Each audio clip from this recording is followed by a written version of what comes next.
भगवते वासुदेवाय।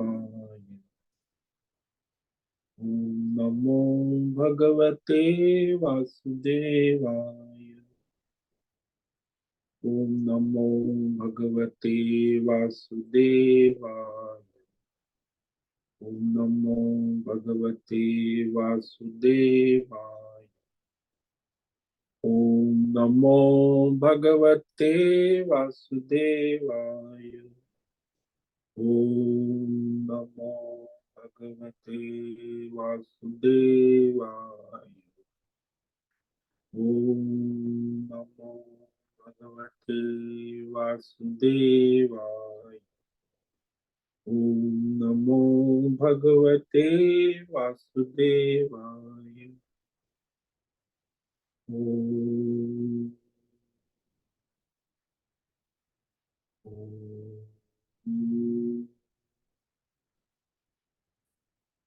ओम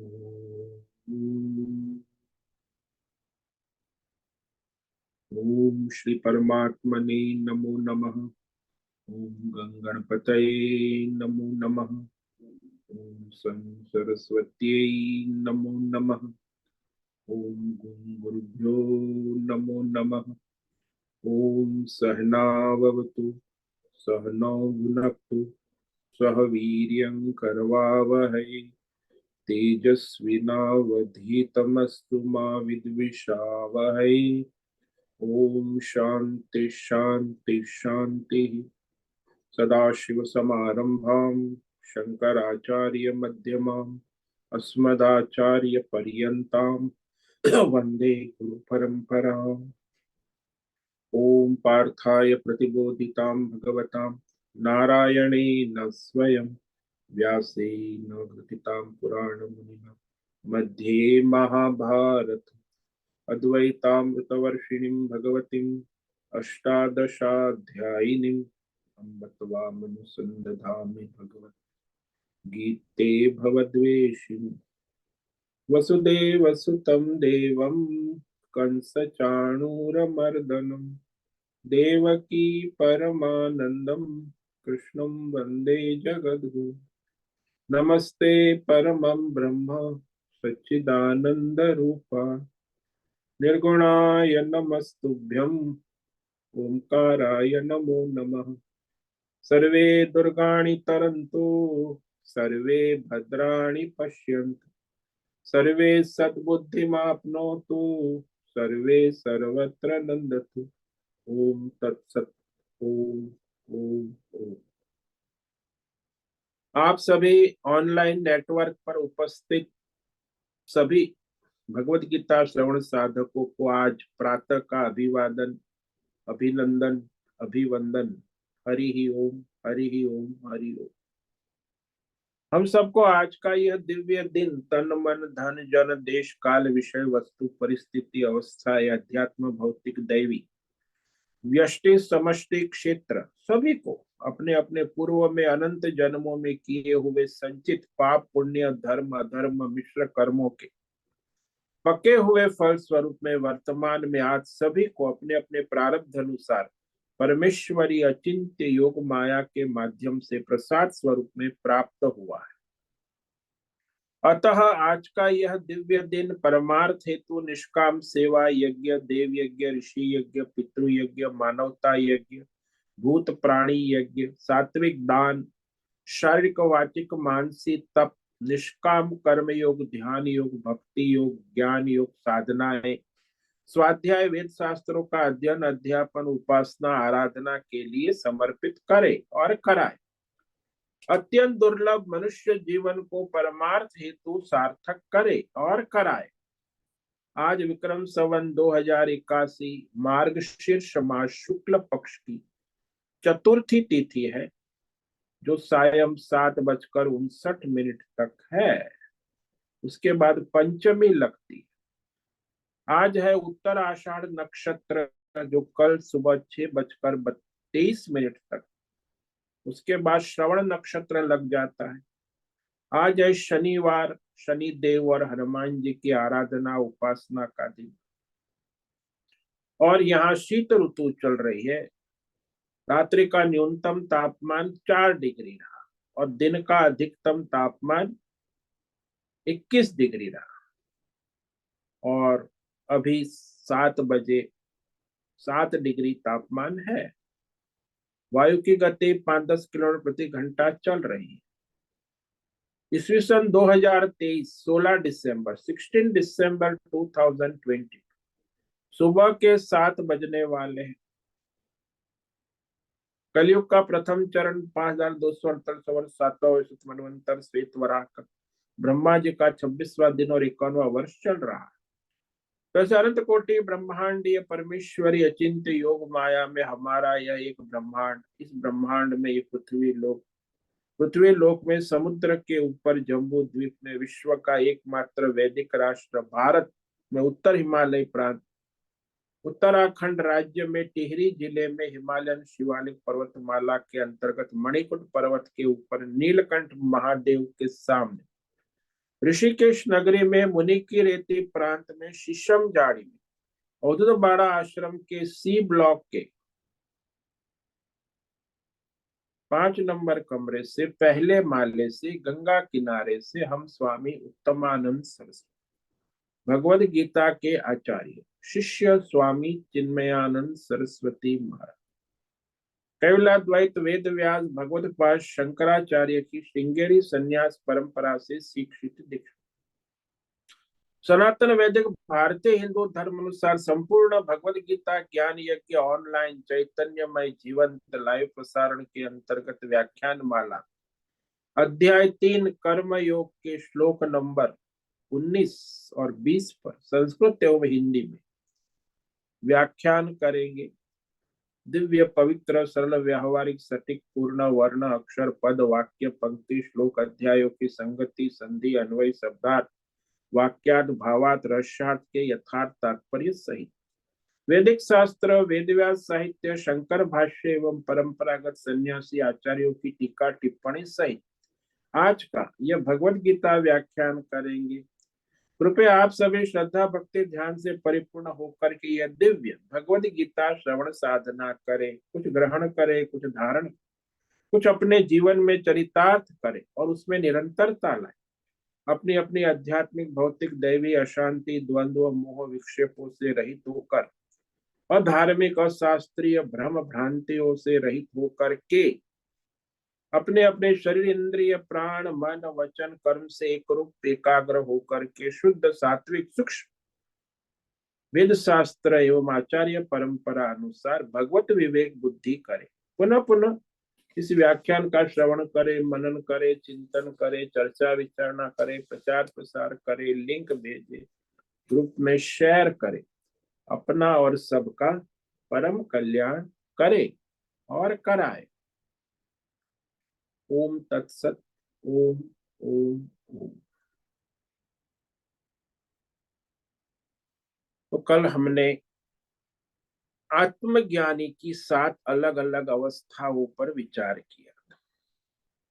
तो भगवान यहाँ 2 श्लोक में कह रहे, श्लोक 17 और 18 में, कि आत्मज्ञानी के लिए कोई कर्तव्य नहीं रहता, स्वधर्म नहीं रहता, क्योंकि वो अपने आत्म स्वरूप में रमण करता है, आत्म स्वरूप में ही तृप्त रहता है और अपने आत्म स्वरूप से ही संतुष्ट रहता है। इसीलिए उसके लिए कोई कर्तव्य शेष नहीं रह जाता है। तो इसमें स्पष्ट कह दिया कि उस आत्मज्ञानी के इस संसार में न तो कर्म करने से कोई प्रयोजन रहता, नैव तस्य कृते नार्थे ना कृते न कश्चन न चास्य सर्वभूतेषु कश्चित अर्थ व्यापार। तो उसका कर्म करने में या कर्म न करने में कोई प्रयोजन नहीं रहता है। तो इस प्रकार वह सभी प्राणियों में सभी के किंचित मात्र भी उसका स्वार्थ का अपेक्षा का संबंध नहीं रहता, यानी परमार्थ संबंध सबके साथ हो जाए, केवल परमात्मा के। तो वहां ये जो अर्थ व्यपाश्रय कहा ना, कि प्रयोजन को सामने रखकर क्रिया के द्वारा जो प्राप्त किया जाए उसे व्यपाश्रय कहते हैं। किसी भी उद्देश्य को सामने रखकर उसके निमित्त से जो क्रिया से जो प्राप्त विषय हो उसको व्यपाश्रय कहते हैं। इनका तो कोई प्रयोजन है ही नहीं, चाहे जड़ हो चाहे चेतन हो, भौतिक अध्ययन, ऐसा कोई विषय है ही नहीं जिसको अपेक्षा हो, प्रयोजन रखकर वह क्रिया के द्वारा उसे प्राप्त करना, क्योंकि उसे परमात्मा पूर्णता की प्राप्ति हो गई है। तो भौतिक अध्ययन में विषय, किसी भी विषय पदार्थ से उसका कोई साध्य कुछ नहीं, प्राप्त करने योग्य संसार में कुछ रहा ही नहीं है। इसीलिए यह सारे जो भौतिक अध्यात्म दैव विषय पदार्थ के लिए जो भौतिक क्रियाएं, आध्यात्मिक क्रियाएं, दैविक क्रियाएं नहीं करता। प्रयोजन न रह जाने से कोई भौतिक अध्यात्म कर्म क्रिया नहीं होती, इसीलिए आत्मज्ञानी में कोई कर्म नहीं। तो यह आत्मज्ञानी कोई प्रयोजन नहीं रहता, किसी न किसी संसार में मनुष्य जो है प्रयोजन से ही कर्म करता रहे। आत्मज्ञानी के सामने कोई प्रयोजन नहीं है, इसीलिए उसको इस संसार में कर्म करने या न करने में कोई प्रयोजन, अपेक्षा भी नहीं, करे तो भी वाह वाह, न करे। तो इस प्रकार जब कहा कि चारों ओर सर्वत्र भगवत भाव हो गया है तो उसे क्या कर्तव्य रह सकता। जैसे वो दृष्टांत दिया कि सर्वत्र मीठा जल उपलब्ध है तो फिर घर में मटके में, बाल्टी में, टांकी में पानी भरने की क्या जरूरत। लेकिन जो अज्ञानी है उसे तो अर्थ व्यपाश्रयता के बिना रह नहीं सकता, इसलिए उसको संसार चक्र में अपने स्वधर्म कर्तव्य करना है, अपना संसार चक्र चलाना है। आत्मज्ञानी के अंदर कोई भौतिक अध्यात्म दैव प्रयोजन है, इसीलिए उसके लिए कोई कर्म कर्तव्य शेष नहीं है, और ये कर्तव्य मुक्ति ही जीवन मुक्ति है। अब ये जो 7 भूमिका आत्मज्ञानी की कल हमने विचार किया था, इनमें सबसे पहली भूमिका है जो निष्काम कर्म योग के बाद प्राप्त होती है धर्मात्मा को, वो है शुभेच्छा, यानी विवेक, वैराग्य, दैवी गुण, सत्य, अहिंसा, करुणा, दया। सो दैवी गुण संपन्न, साधन चतुष्टय संपन्न मुमुक्षा जो कि मेरा, मुझे मोक्ष चाहिए, मोक्ष के सिवा मेरे जीवन का और कोई लक्ष्य नहीं है। ये जो मुमुक्षु है ना, वो उसकी शुभेच्छा है, यानी पहली अवस्था। आत्मज्ञानी हो गया, आत्मज्ञान की भूमिका में आ गया। अब उसको मोक्ष के लिए फिर वह मुमुक्षु है, और कोई सांसारिक विवेक, आवश्यकता, वैराग्य हो चुका है, यानी भगवान मोक्ष ही एकमात्र लक्ष्य है। इसीलिए फिर वह आचार्य गुरुकुल के पास जाकर वो अपने मोक्ष के लिए आत्मज्ञान का श्रवण मनन चिंतन करे, सुविचारणा, उसमें भी आत्मज्ञान ही होता है। तो वहां वो रहकर अपने आत्मा अनात्मा का विवेक करे, सुविचार। तो सुविचारणा करने के बाद उसे श्रवण करे, मनन करे, फिर ध्यान चिंतन में लगे, तो वो तीसरी भूमिका आ जाती है तनु मानसा।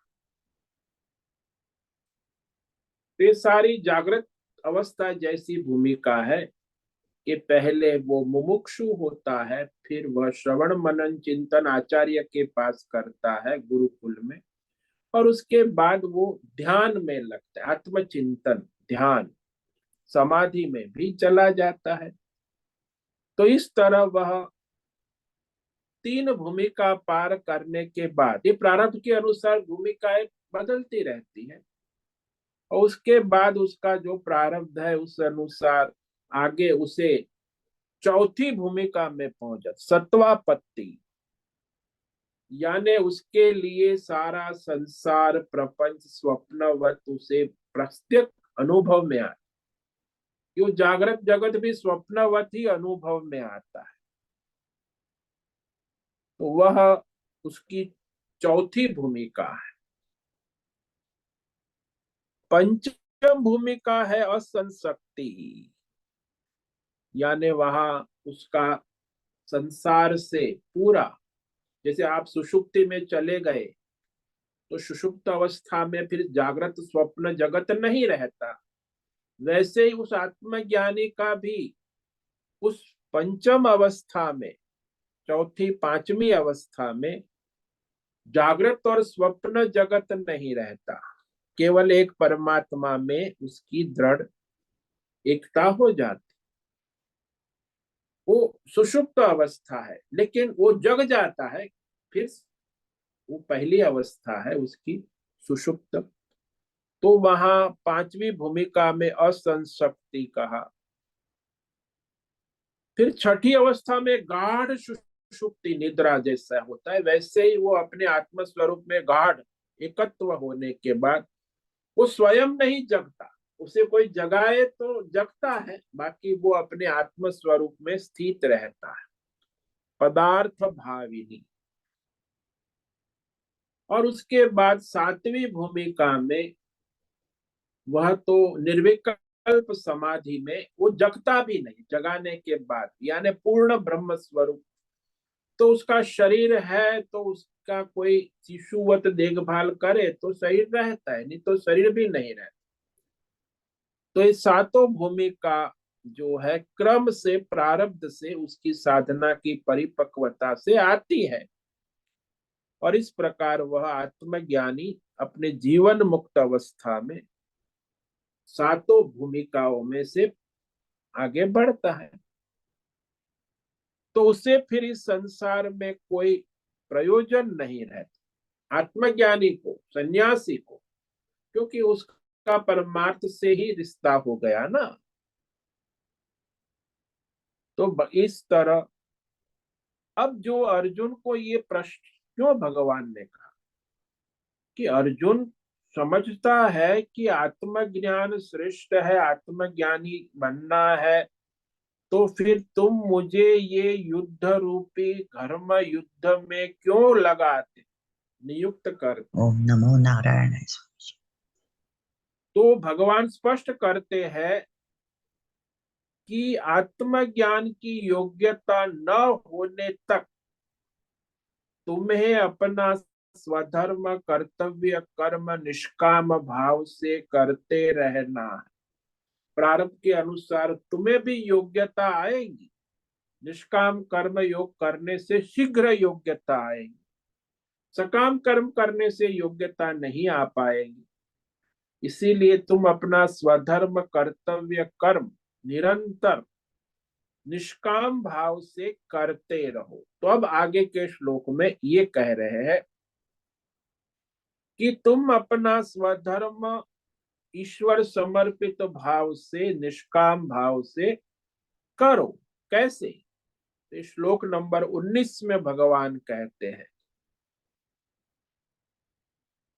तो वही परमार्थ की ओर ले जाएगा, सकाम कर्म नहीं, वो तो स्वर्ग आदि नरक आदि ले जाएगा। कामना वाले कर्म तुम्हें परमार्थ की ओर कभी ले नहीं जा सकते। परमार्थ का रास्ता है वो निष्काम है, और स्वर्ग नरक का रास्ता है वो सकाम कर्म है, कामना वाला। अब निष्काम करोगे तो परमार्थ की ओर ले जाएगा। इसीलिए तुम्हें यदि परमार्थ की ओर जाना है तो तुम अपना युद्ध निष्काम भाव से करो। तस्मादसक्त सततम कार्यम कर्मं समाचर, अशक्तो ह्याचरन् कर्म परमाप्नोति पुरुषः। अब तुम यदि आत्मज्ञान परमार्थ की ओर जाना चाहते हो, तस्मात्, तो तुम्हें भी अपना स्वधर्म कर्तव्य कर्म, असक्तम सततम कार्यम कर्म समाच, तुम भी निरंतर, कहा सततम 24/7, निरंतर असक्तम, फल की आसक्ति रहित होकर, कार्यम कर्म, करने योग्य अपना प्रारब्ध अनुसार स्वधर्म कर्तव्य कर्म को समाचार, बहुत ही भली भांति सावधानी पूर्वक शास्त्र के अनुसार, परंपरा के अनुसार अपना जो स्वधर्म कर्म है वो करते रहो। समाचार, क्योंकि जो फल आसक्ति से रहित होकर सावधानी पूर्वक अपना स्वधर्म कर्तव्य कर्म ईश्वरार्थ या विश्व कल्याण, विश्व हित, जगत हित के लिए राग द्वेष रहित होकर अपना स्वधर्म कर्म करता हुआ मनुष्य परमार्थ की योग्यता प्राप्त कर लेता है। परमम आपनोति, परमार्थ की योग्यता प्राप्त करता है, यानी मोक्ष की योग्यता प्राप्त करता है। सकाम कर्म करने वाला तो मोक्ष की योग्यता भी नहीं है उसमें, वो तो संसार में स्वर्ग नरक पाप पुण्य धर्म अधर्म जन्म मरण चक्र में घूमता रहे अपने कर्मों के अनुसार, पाप से पुण्य से स्वर्ग और नरक, उसके लिए मोक्ष की कोई संभावना ही नहीं। लेकिन निष्काम जो है, फलासक्ति रहित, ये जो आसक्ति है ना, 4 प्रकार की आसक्ति हमने पहले भी कहा है, कर्मासक्ति, फलासक्ति, कर्तृत्व आसक्ति और अकर्तृत्व आसक्ति। ये सारी छोड़कर स्वयं ईश्वर के सेवक भाव से अपना कर्तव्य कर्म, कि मैं ईश्वर का सेवक हूं, ईश्वरार्पण भाव से अपने मन की बुद्धि की शुद्धि के लिए, विश्व के कल्याण के लिए और अपने राग द्वेष द्वंद्व से रहित होकर अपना स्वधर्म अच्छी तरह करे, तो वह परमार्थ की ओर आगे योग्यता प्राप्त कर ले। इसलिए यहाँ भगवान ने इस श्लोक में इसीलिए कहा कि तुम्हें यदि मोक्ष मार्ग में जाना है तो, यदि संसार में भटकना है तो भटकते रहो, उसमें कोई कामना और कर्म और फल सुख दुख स्वर्ग नरक भोगते रहो।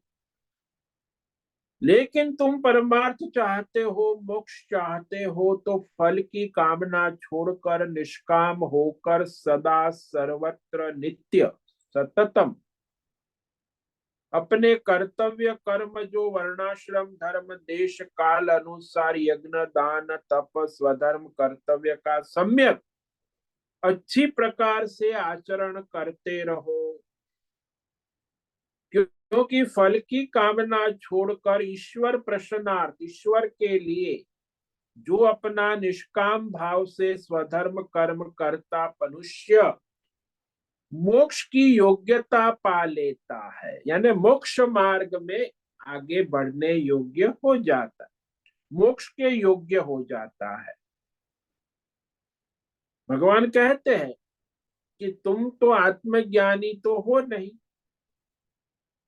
और अभी तुम्हें प्रारब्ध कर्म है, अर्थ व्यपाश्रय है,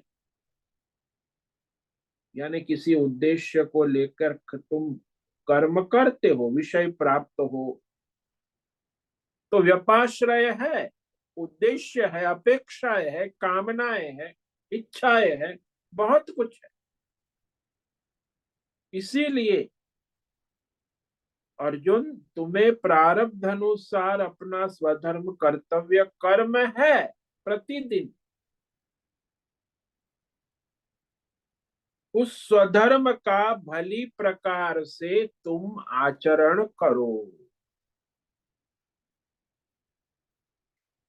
तू ये कह रहा है कि पहले अध्याय में कि मैं भिक्षा भोजन करके अपना जीवन चला लूंगा, मुझे कोई यहाँ इस स्वजनों के सामने युद्ध नहीं कर रहे, मैं इस मैदान से चला जाऊंगा और वहां ऋषिकेश जाकर भिक्षा भोजन और गंगा किनारे बैठूंगा और भजन करूंगा, मुझे अब किसी युद्ध करने की इच्छा नहीं है।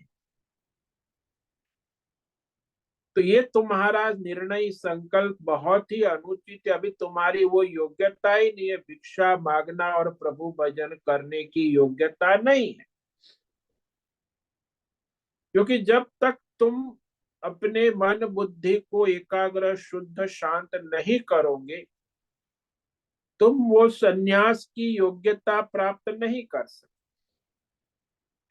इसीलिए तुम्हें अपना स्वधर्म कर्तव्य कर्म निष्काम भाव से भली प्रकार से ईश्वरार्थ आचरण करते रहना।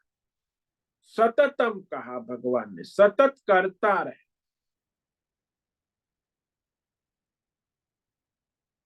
तो यहाँ एक बड़ा आश्चर्य है। अर्जुन कहता है मैं दादा को, गुरु को, अपने स्वजनों को नहीं मारना चाहता। बस यही तो उसका प्रॉब्लम है ना, मोह है। बाकी और कोई काम कहो, और किसी को मारना है तो मार दूंगा तुरंत, लेकिन ये मेरे दादा भीष्म, गुरु द्रोण, ये मेरे सारे स्वजन, इनको मैं मारना नहीं चाहता, इनसे लड़ना भी नहीं चाहता। और किसी की बात है तो बता। कई बार भी हमारे जीवन में भी ऐसा ही होता है, हम किसी को कोई काम बतावे तो उसे कहे कि भाई आप करो, तो वो उसे काम नहीं करना है किसी कारण से, तो कहता है महाराज मैं आश्रम में सेवा तो करना चाहता हूँ, पर आपने जो काम कहा वो तो मैं नहीं कर पाऊंगा, दूसरा कोई काम बतला दीजिए। जो काम दिया गया है वो नहीं करना, दूसरा बतला दीजिए, ये नहीं। किंतु जो प्राप्त कर्म है कि गौशाला में सेवा करोगे, वो तो मुझसे नहीं हो पाएगा। अन्य कर्म क्या कर सकेगा?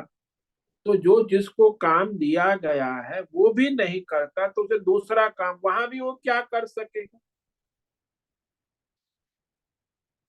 जैसे एक दृष्टांत लो, एक मनुष्य का अपने घर में अपनी पत्नी और बच्चों से झगड़ा हो गया। ये तो प्रसिद्ध है, घर में गृहस्थी में खटपट होती रहती। तो एक कहावत है कि घर में हुई खटपट तो चला बाबा के मठ। तो घर में हुई खटपट, चला बाबा के मठ। अब मैं आश्रम बोलते भी है घर में डायलॉग कि अब मैं आश्रम चला जाऊंगा, बहुत हो गया, मुझे ये संसार सहा नहीं जाता। तो आश्रम चला गया, महात्मा के पास पहुंचा, महाराज ने कहा आइए। बोले मैं सेवा करके यहाँ आपके आश्रम में आपके चरणों में यहीं रहूंगा। महाराज ने कहा कि अच्छी बात है। महात्मा जी जानते थे कि कोई सत्संगी नहीं है, ठीक है, पर आश्रम में रहने के लिए कुछ तुम्हें गौशाला में सेवा करनी आवश्यक है। जाओ तुम देख लो आश्रम में कौन कौन क्या सेवा कर रहा है। तो आश्रम में वो ढूंढ गया, कौन क्या सेव कराए, बता देना मुझे, तुझे जे अच्छा लगे वो तू सेवा ले लेना, कौन सा काम करना है। गया आश्रम में घूमने, सब जगह ध्यान से देखने लगा। तो कोई बगीचे में काम कर रहा है, कोई रसोई में काम कर रहा है, कोई चूल्हा फूक रहा है, कोई आश्रम को लीप रहा है, कोई गौशाला में काम कर रहा है, कोई खेती में गड्ढे कर रहा है, सब मेहनत करते हुए देखा। वह सोचने लगा कि इनसे तो मैं वहां अपने घर ही ठीक था, अपने घर में भी तो खेती बाड़ी करता था ना। कुछ देर सोचता रहा, फिर उसने विचार किया बाकी सब तो काम कर रहे हैं, बुद्धिमान था, लेकिन ये महाराज जी तो कुछ करते नहीं है, गद्दी पे बैठे रहते हैं।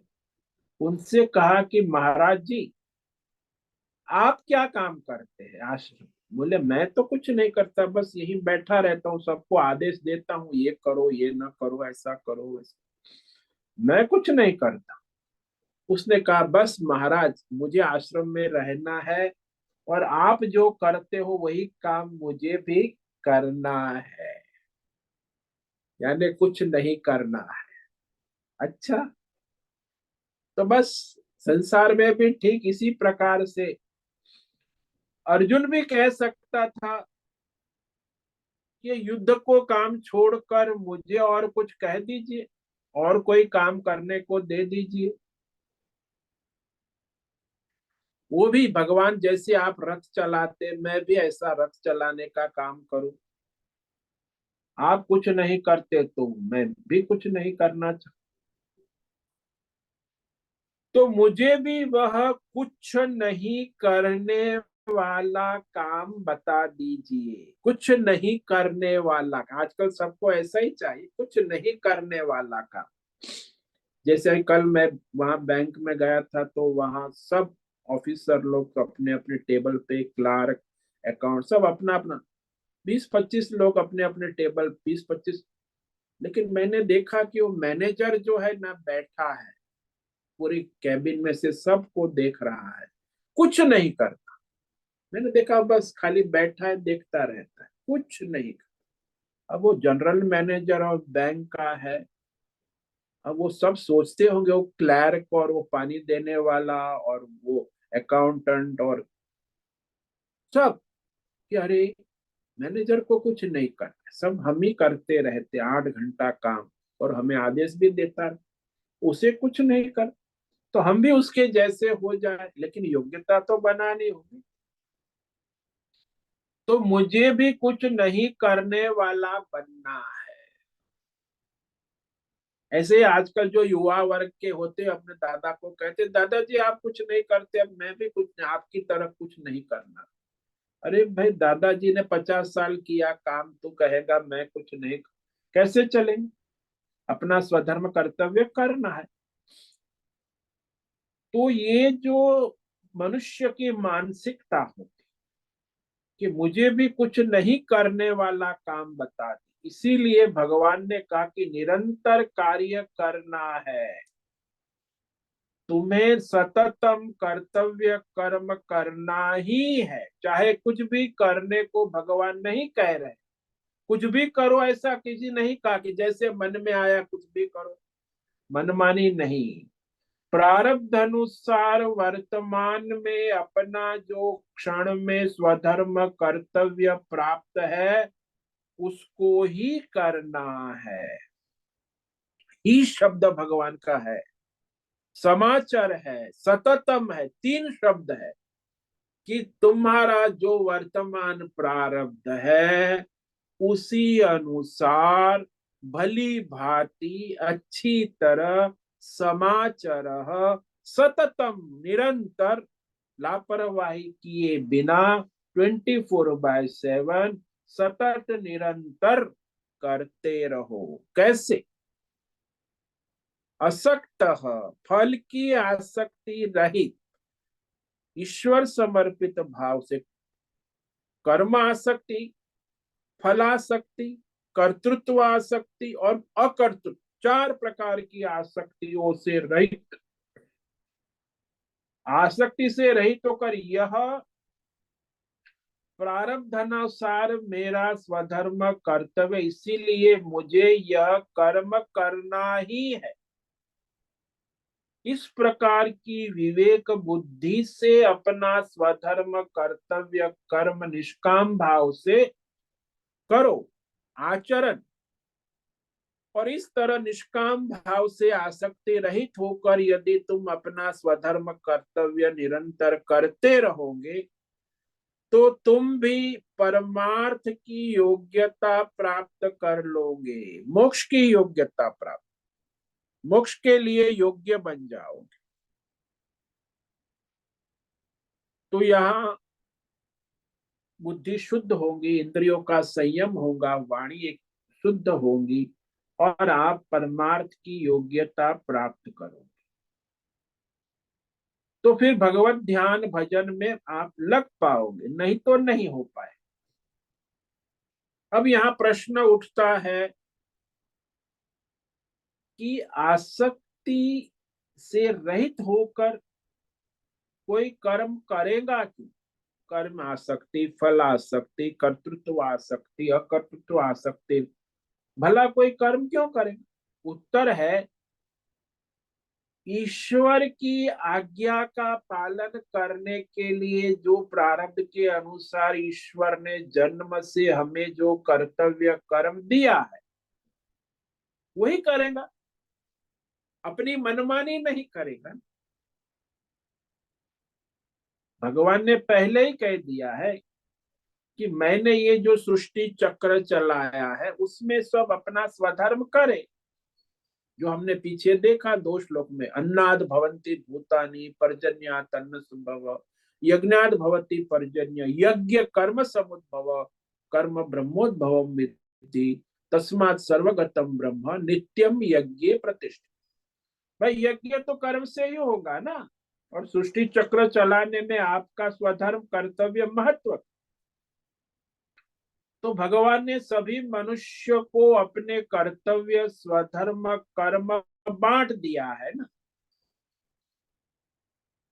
तो जो अपना स्वधर्म कर्म नहीं करने वाला जो है तो वो तो बाधा उत्पन्न करेगा सृष्टि चक्र में। हाँ, यदि आप उस योग्यता में आ गए हो, मतलब कि मोक्ष के लिए परमार्थ के लिए योग्यता प्राप्त कर ली, आत्मज्ञानी हो गए, आत्मज्ञान में लग गए हो, तो फिर आपको कोई कर्तव्य नहीं। लेकिन जब तक आप प्रारब्ध है, स्वधर्म है, कर्तव्य है, तो वह निष्काम भाव से करते हुए ही आगे बढ़ पाओ। तो न करने वाला बनने के पहले करने वाला बनना पड़ेगा। जैसे वो महात्मा जी महाराज जी कुछ नहीं करते तो मुझे भी नहीं, कुछ नहीं करना है, मैं रहूंगा, तो ऐसे नहीं होता। बाकी अपना स्वधर्म करना हो तो घर पे काम छोड़ के आके आश्रम में भी उसे सेवा करनी हो। तो यह बहुत ही महत्व का है। बाकी जो सृष्टि चक्र चलता है वो ईश्वर के द्वारा ही चलाया गया है, परमात्मा ने शुरू की। इसीलिए मुझे इस सृष्टि चक्र में अपना योगदान देना है, ये मेरा कर्तव्य है। इसमें फल की आकांक्षा क्या है? मुझे ये मिलेगा तो करूंगा, ऐसा मिलना चाहिए, वो मिलना चाहिए तो मैं करूं पहले, नहीं तो मैं नहीं करूंगा, ऐसा आग्रह रखने का कोई मतलब ही नहीं। तो ईश्वर ने आपको जन्म दिया, जहाँ कर्म दिया, तो आपकी योग्यता दी, प्रारब्ध के अनुसार आपको अपना स्वधर्म कर्तव्य कर्म करना ये आवश्यक है। ये मेरा कर्तव्य है ऐसा मानकर अपना कर्तव्य भली भांति आचरण करना। कुछ मिलेगा कि कुछ नहीं मिले, अरे वो व्यापारी बनिया मत बनो। व्यापारी दुकान पे बैठा हुआ बनियागिरी करता है। जीवन को यदि परमार्थ की ओर ले जाना है कि कुछ मिलेगा नहीं मिलेगा, ये नहीं मिलेगा तो मैं क्यों करूं, कुछ मिलना चाहिए, नहीं मिलेगा तो क्यों करूं, इस दृष्टि से व्यापारी ना बन। तो ये मनुष्य जो फायदा नुकसान देखने वाला कभी परमार्थ की योग्यता प्राप्त नहीं कर सकता है। इस प्रकार फल की आसक्ति से रहित होकर कि ईश्वर ने मुझे जन्म दिया है, जन्म से मेरा स्वधर्म कर्तव्य निर्धारित किया है, मैं ईश्वर की आज्ञा का शास्त्र और परंपरा के अनुसार पालन करते हुए अपना स्वधर्म कर्तव्य कर्म करता रहूं, तब तो परमार्थ की योग्यता प्राप्त होगी ना। बुद्धि की शुद्धि होगी, वाणी की शुद्धि होगी, इंद्रियों का संयम होगा, मन की एकाग्रता होगी, तो फिर आत्मज्ञान की योग्यता प्राप्त हो सकती है, अन्यथा कैसे हो। तो कर्म योगी जो का अब आगे भगवान दृष्टांत देते कि भाई तुम्हारे वंश में भी भगीरथ राजा हो गए, अश्वपति हो गए, जनक राजा हो गए, कर्म योग की बड़ी परंपरा है। तो अम्बरीश राजा, पृथु राजा, प्रहलाद, विदुर, ध्रुव, तो ये सारे आपकी परंपरा में बड़े बड़े कर्मयोगी जो परमार्थ कर्मयोग से वो परमार्थ सिद्ध कर चुके। इसलिए भगवान अभी प्रेरणा देते हैं कि भाई तुम्हारे वंश में भी बड़े बड़े क्षत्रिय राजा हुए परंपरागत, तो उसका दृष्टांत देकर उसे अपने स्वधर्म निष्काम कर्म योग करने की प्रेरणा देते हैं भगवान। आगे का श्लोक है, इस पर इसे आज पढ़ेंगे, इस पर व्याख्यान तो कल ही करेंगे। तो अब भगवान यहाँ राजाओं का दृष्टांत देते, वो कर्मयोगी राजा जो थे वही परंपरा से मोक्ष को प्राप्त कर चुके हैं। कर्मणैव हि संसिद्धिम आस्थिता जनकादयः लोक संग्रह में वापी संपश्यन कर्तुमर्हसि। कर्मणा एव संसिद्धिम आस्थिता जनक, भगवान कहते हैं कि कर्म योग के द्वारा ही जनक राजा, याज्ञवल्क है, अम्बरीश राजा, पृथु राजा, राजा भगीरथ जो कर्म योग से गंगा को पृथ्वी पे ला चुके हैं, तो ऐसे अनेक राजा हो गए तुम्हारे वंश परंपरा में। उन्होंने भी आसक्ति रहित होकर निष्काम कर्म योग के द्वारा कर्मणा एव संसिद्धि परम सिद्धि मोक्ष को प्राप्त हुए थे। आस्थिता, तो मोक्ष को प्राप्त किए हुए थे। इसीलिए लोक संग्रह संपश्य, लोक कल्याण लोक हित को देखते हुए भी अर्जुन तुम्हें अपना ये कर्म स्वधर्म युद्ध करना ही आवश्यक है, उचित है। अवश्य करे अपना स्वधर्म कर्तव्य वर्तमान प्रारब्ध के अनुसार। तो जो है जनक राजा का दृष्टांत भगवान, जनक राजा कर्मयोगी थे, निष्काम कर्मयोगी, और उसी के द्वारा वो मोक्ष को प्राप्त हो चुके। यदि वो मुक्त हो गए थे तो भी वो अपना क्षत्रिय होने के कारण, राजा होने के कारण, प्रारब्ध के अनुसार आत्मज्ञानी होने के बाद भी अपने लोक कल्याण के लिए कर्म करते रहे। कोई इच्छा तो, फल की इच्छा तो है नहीं, फिर भी लोक संग्रह, यहाँ एक शब्द भगवान के लोक कल्याण लोक हित समष्टि कार्य सहायता के लिए मनुष्य को अपना स्वधर्म कर्तव्य कर्म करना आवश्यक। चाहे ज्ञानी हो चाहे अज्ञानी, आत्मज्ञानी है वो भी कर्म करे, लोक संग्रह लोक मर्यादा लोक कल्याण के लिए समष्टि हित के लिए वह कर्म करे। तो इस श्लोक पर हम कल विचार करेंगे। तो आज जो भगवान ने अर्जुन को प्रेरणा दी वो बहुत ही महत्व का है श्लोक, कि निष्काम कर्म ही तुम्हें परमार्थ मोक्ष के द्वार तक ले जाएगा, नहीं तो मोक्ष द्वार में आप पहुंच ही नहीं पाओ। तस्मादसक्त सततम कार्यम कर्म समाचर असक्तो ह्याचरन् कर्म परमाप्नोति पुरुषः। यदि तुम भी मोक्ष चाहते हो, परमार्थ चाहते, जैसे आत्मज्ञानी की बात कही कि उस स्थिति में पहुंचना चाहते हो, सततम निरंतर सदा सर्वदा सर्वत्र सबके साथ असक्त, आसक्ति रहित होकर। कौन सी आसक्ति रहित? कर्मासक्ति, फलासक्ति, कर्तृत्व आसक्ति, अकर्तृत्व आसक्तियों से रहित होकर अपने वर्तमान प्रारब्ध अनुसार अपना स्वधर्म कर्तव्य कर्म समाचर, समाचर यानी शास्त्र के अनुसार, परंपरा के अनुसार, ईश्वरार्थ अपना कर्तव्य कर्म अच्छी तरह करो। कर्तव्य कर्म करने में कोई कमी ना, समाचार उसमें ये मुझे पसंद है ना पसंद है, उसमें कर्तव्य पसंद ना पसंद नहीं होता, जो है वो है। जैसे एक बार एक गुरु जी ने कहा अपने शिष्यों को कि तुम यहाँ बगी अपने चबूतरा बनाओ, तो चबूतरा बना दिया शिष्यों ने। कहा ये तो ठीक नहीं बना है, तो दो तीन शिष्य लगे हुए थे, तो दोबारा बनाया, तो दोबारा भी कहा नहीं।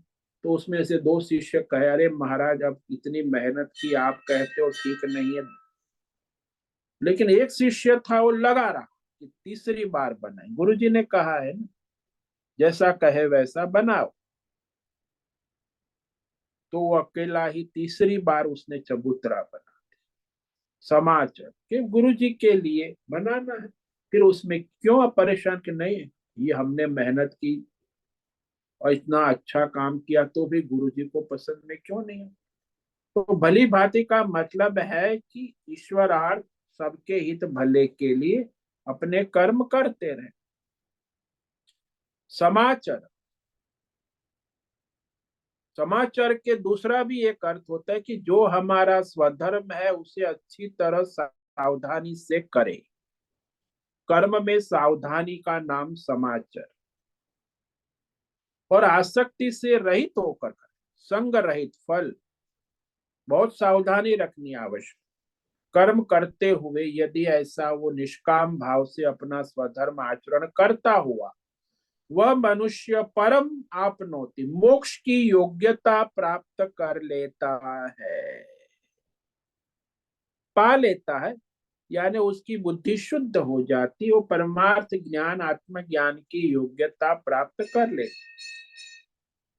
तो ये जो समाचार का अर्थ ये हुआ ईश्वर अर्पण भाव से अपनी बुद्धि शुद्धि के लिए, लोक कल्याण के लिए अपना प्रारब्ध अनुसार स्वधर्य कर्म, राग द्वेष कंपटीशन न रखते हुए।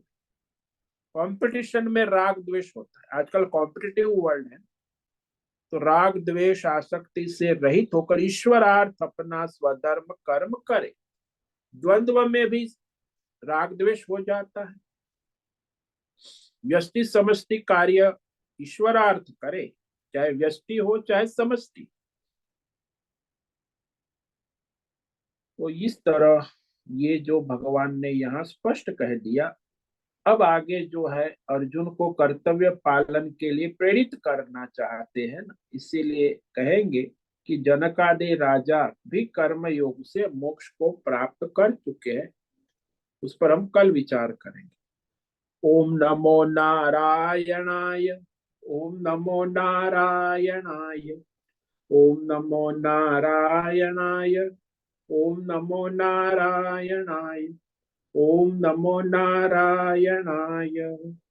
कायेन वाचा मनसेन्द्रियैर्वा बुद्ध्यात्मना वा प्रकृते स्वभावात् करोमि यद्यत् सकलं परस्मै नारायणायेति समर्पयामि। ओम सर्वे भवन्तु सुखिनः, सर्वे सन्तु निरामयाः, सर्वे भद्राणि पश्यन्तु, मा कश्चित् दुःखमाप्नुयात्, अस्तु मा सद्गमय, तमसो मा ज्योतिर्गमय, मृत्योर्मा मृतंगमय। ओम पूर्णमद पूर्णमिदं पूर्णात् पूर्णमुदच्यते पूर्णस्य पूर्णमादाय पूर्णमेवावशिष्यते। ओम शांति शांति शांति। शंकरं शंकराचार्यं केशवं बादरायणं सूत्रं भाष्यकृतौ वन्दे भगवन्तौ पुनः पुनः। ईश्वरो गुरुरात्मेति मूर्तिभेदविभागे व्योमवद्व्याप्तदेहाय दक्षिणामूर्तये नमो नमः। ओम गुं गुरुभ्यो नमो नमः। ओम तत्सत् ब्रह्मार्पणमस्तु। ओम ओम ओम।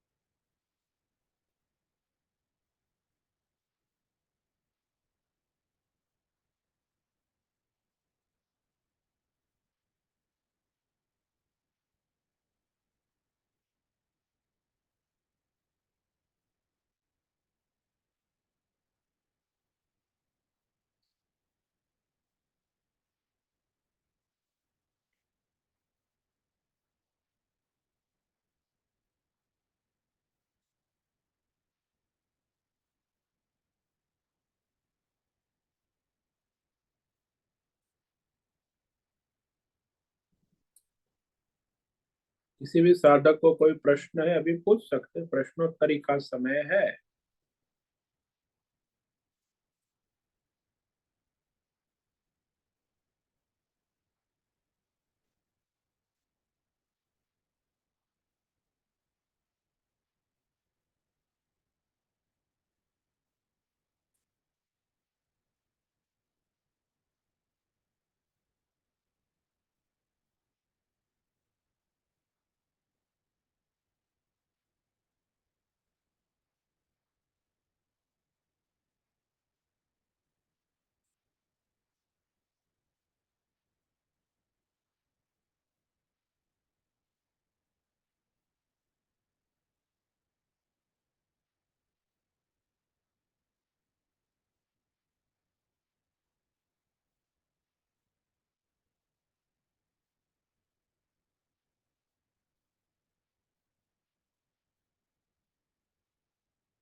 प्रणाम स्वामी जी। ओम नमो नारायण।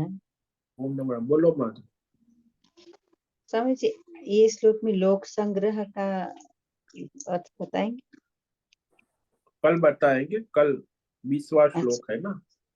हाँ।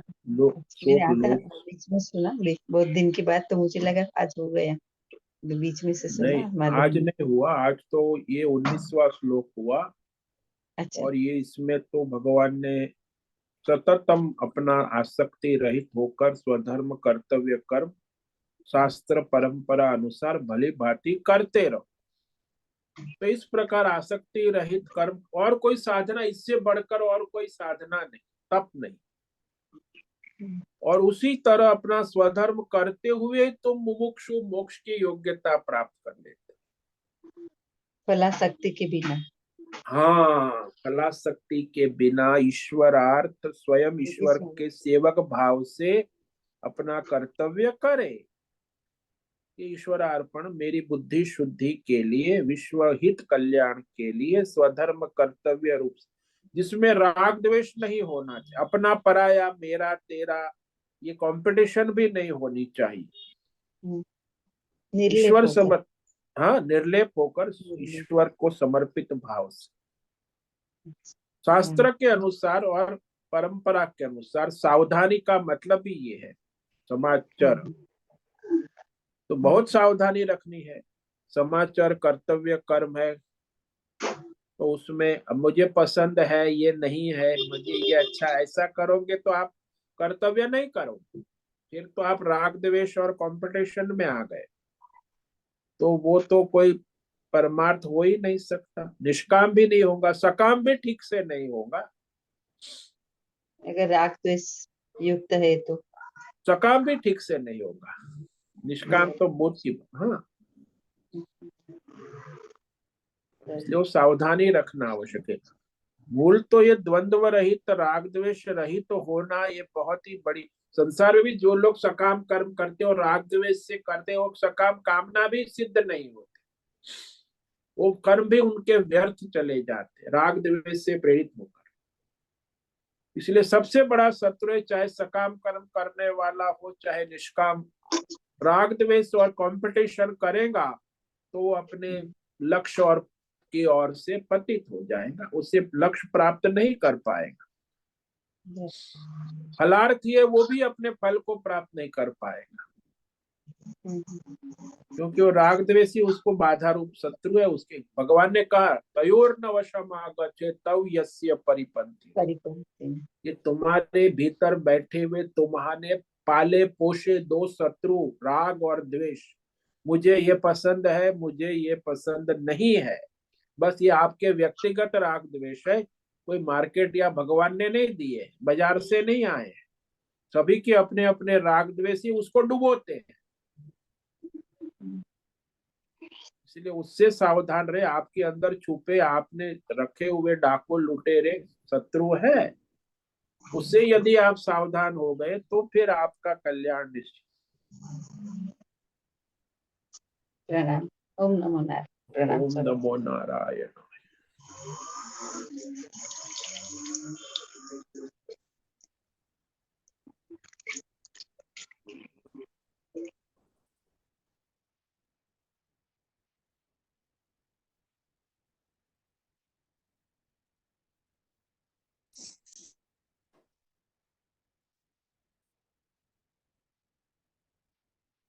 तो आज उपस्थित है प्रकाश आनंद डोसा, भद्रेश पड़िया, अमरेंद्र, अंकिता शिंदे, अनु जेठे, आशा कोटक, बी आर मोहन, बीबी शर्मा, बीना चितलिया, दीपक तांबे, धनजी सिंह,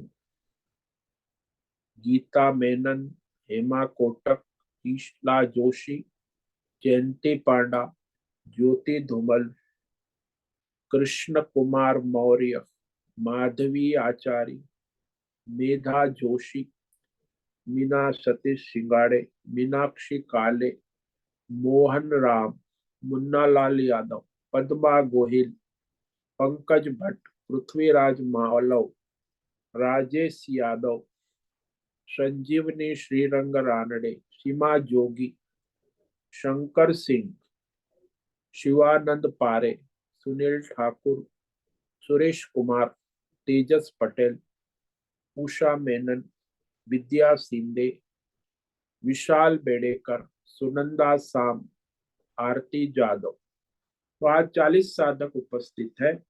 मनन करो, चिंतन करो, आप क्या कर रहे हो और क्या भगवान कह रहे हैं, उस अनुसार अपने जीवन में लाओ। भगवत गीता को प्रयत्न करो कि भाई सुना है तो जैसे श्रवण करने के बाद मनन करो, चिंतन करो, फिर कुछ ग्रहण करो, धारण करो, फिर उसमें अपने जीवन में लाओ।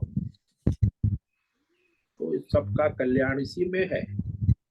ठीक है, आज का समय पूरा हो रहा है। सभी साधकों को आज का ओम नमो नारायण, सबको सभी ओम नमो साधकों नारायणाय। को ओम नारायण नमो नारायण नारायण सभी को ओम नमो नारायण।